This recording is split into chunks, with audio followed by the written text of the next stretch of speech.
I know, you're a game developer, and unless you watch this video, you will always be broke. As developers, we sometimes tend to only rely on the revenue that our games generate, and we hope for some kind of blessing to help us actually make money. In game development, there are no blessings, just facts. And the fact is that if you continue just publishing games on your own, you won't be able to make a living for it. Today, I will explain how you can actually generate revenue as a game developer without any blessing, with facts that are working today and that are helping millions build their career as a game developer. I am not inventing anything new, just will compile mostly every piece of information on the internet in just one video. Let's start. Firstly, it is important to explain what I call the game developer cycle. In short, it is the infinite loop of creating a game, publishing it, and be begging for downloads in all social media platforms and everywhere to just get a couple of downloads. Then you soon realize that unless your game is completely revolutionary for the industry or you spend endless money in advertisements, your game will be other forgotten project in the store page. Oh, but then after a couple of weeks you have energy enough and want to tackle the creation of other incredibly revolutionary project. You work day and night, you put everything you have, you think that this time it is gonna be a hit. Finally, you publish it, the days are passing and the downloads stack at only a couple. That is when you really can't understand anything. Is my game bad? Should I do other thing? Do I try it again? Unfortunately, that is the reality of most game developers and I really don't blame them. How could you be releasing a game on your own and doing a living for it? That would be a blessing. But sometimes I think that it's not pure chance, the fact that there are dozens of games published and most of them don't make any money. The market is oversaturated, more and more people wanna get into this field, they maybe even who have watched some YouTube video about a developer who made millions with his first project, so they started just because of a YouTube video. But the reality is not the same for all of us, it isn't that easy. If it were, there wouldn't be such economical reward after releasing a successful game. To sum up, the game developer cycle is a constant loop of creating and releasing games followed by the struggle to get downloads through social media promotion, for example. The reality hits hard when the game doesn't get much attention, even after putting in a lot of effort. Many developers face challenges in standing out in a crowded market where success is uncertain and financial rewards are rare.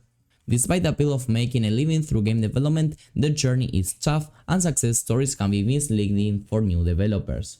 Now that you have all the introduction about the topic, about this game developer cycle that is super important to understand, because if not, this video would be completely in vain, what can you do in order to escape the game developer cycle?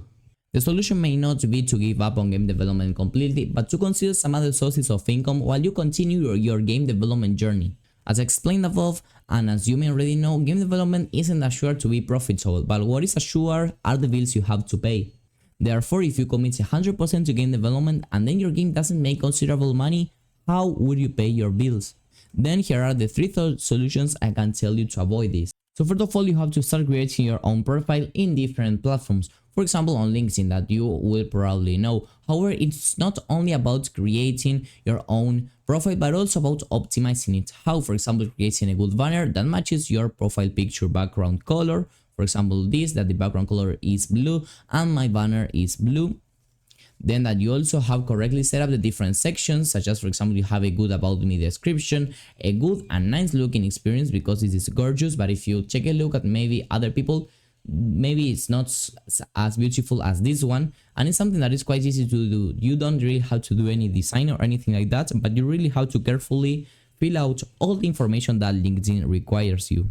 Also here on LinkedIn you have the job section where you can actually apply for some jobs, so that is super useful and it's so efficient. You can also have your own network, so you may connect to other people, developers and recruiters, and that may also give you some extra money.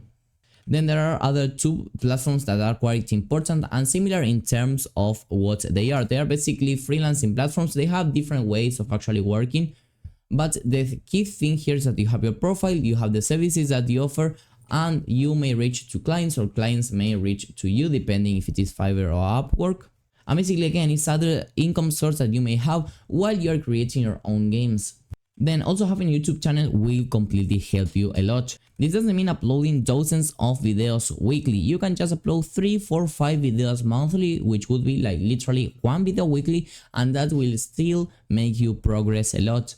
Why? Because YouTube will give you a lot of traction in the algorithm, will actually help you stand out of the crowd, because not every single game developer has a YouTube channel, and of course create a YouTube channel within a game developer niche. This means creating content about, for example, how to create different games, how to actually find a job, etc. Also, you may start getting some quite popular videos, and that will actually start getting you subscribers, views, and then revenue. Moreover, when you start getting some interesting amounts of subscribers, views, etc., some sponsorships may come, and not only will they give you money, but also maybe the opportunity of working with them in short projects, contract work, etc., or even a long-term opportunity. Because again, they will look at your channel, they will know that you are a good developer, that you know how to teach other people how to create games, for example, and probably you are a pretty good fit for what they are looking. If they're looking for example, a course instructor, a video instructor, and a game developer influencer for their own brand, etc. Now, the other way is quite related to LinkedIn, and it's basically working with companies in short projects or some contract work. Not only you will be able to reach to some people through your network, because here you can actually reach to some recruiters, or some recruiters may even reach to you. Why? Because for example, here you have your description. In my case, Unity game developer and community manager. So if people type here, for example, Unity game developer, maybe my profile will appear. That means that maybe here on my messages, some recruiters may message me saying that they have an open position for Unity game developer and they would like me to be a fit.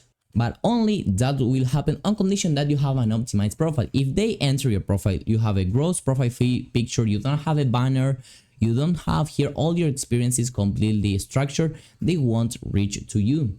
Neither companies, no recruiters, nor nobody. So make sure you have your profile optimized. And the same thing will happen actually with your YouTube channel. You can have your YouTube channel without a banner, without a photo of you, without nice looking thumbnails and nice looking titles. You really have to make sure that your presence throughout the different platforms is as polished as possible. You don't even have to contract anybody to do this, or to create your thumbnails or your titles or your videos. You can indeed do it everything in your own. And then maybe when you start generating some revenue, you can of course contract somebody to do it for you. So what all these options will allow you to do is to have different income sources, and they won't take 100% of your time. So you will be able to deal with both, with for example your YouTube channel, your LinkedIn profile, and then also your own game development creation. That way you don't have to actually give up on what you actually want, but as you have to still pay your bills every day, you will have, let's say, a steady income source in these ways. Of course, income source is not constant here in freelancing or in social media, but I suppose that you can get the idea. Everything said, I want to remind that I'm not against game developers that wanna go alone and sell their services and products their own. I am, or actually used to be one, but soon I realized that I focused on actually selling my services to somebody else, I could actually start making more money. Then if I become good enough at it, I would probably be capable of also releasing some game that could become profitable. The message isn't stop indie game development, it is to look for other income sources while you're doing so, because your bills will still need to be paid. And then when you think you have a good income selling to clients, why not try to sell your own games? Anyway, I hope my point was clear enough. I look forward to reading your thoughts in the comments down below, and I will be happy to answer you. Nobody has an actual truth here, so everything is based on opinions, so I hope mine was helpful. If you wanna see more similar content like the one that you have just watched, please subscribe to the channel and like the video as well. See you on the next one, and bye bye.